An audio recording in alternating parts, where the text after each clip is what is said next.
பெரியவங்க முன்னால நான் பேசுறத தப்புன்னு யாரும் நினைக்க வேண்டாம். நம்ம கிட்ட நிலம் இருக்கு, ஆனா அதுல இறங்கி ஏறி பிடிச்சு நாம விழுகிறது இல்ல. நம்ம கிட்ட மரம் இருக்கு, அதுல நாம ஏறி தேங்காய் பறிக்கிறது இல்ல. நம்ம கிட்ட ஆடு இருக்கு, மாடு இருக்கு, அது கொடுக்கிற பாலை மட்டும்தான் நாம குடிக்கிறோம். சாணத்தை கூட அல்றது இல்ல. நம்ம சொத்தை நம்ம விட அதிகமா பாதுகாக்கிறது, பராமரிக்கிறது அவங்கதான். அவங்களுக்கு 5 or 10 கூட கொடுக்கறதுனால நாம யாரும் குறைஞ்சு போயிட மாட்டோம். உங்களுக்கு பிடிக்கலங்கிறதுக்காக மனிதாபிமானம் உள்ளவங்க செய்யற உதவிகளை ஜாதி கட்டுப்பாடுங்கிற பேர்ல தடை செய்யறது நல்லதும் இல்ல, அத நான் ஒத்துக்கிறதும் இல்ல. அண்ணன் சொன்ன கருத்தை நாங்க ஆதரிக்கிறோம். சும்மா காட்டு கத்து கத்தாதீங்கடா. தலைவர் 4 பேர்த்துக்கிட்ட கலந்து பேசுறதுக்கு அப்புறம் தான் இந்த முடிவே அறிவிச்சிருக்காரு. எவன்டா தலைவன்? இல்ல எவன் தலைவங்கிறேன்?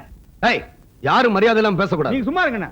தீர்மானம் போட்டவன் எவனா இருந்தாலும் சரி, அண்ணனுக்கு பிடிக்காத தீர்மானத்தை வாபஸ் வாங்கு.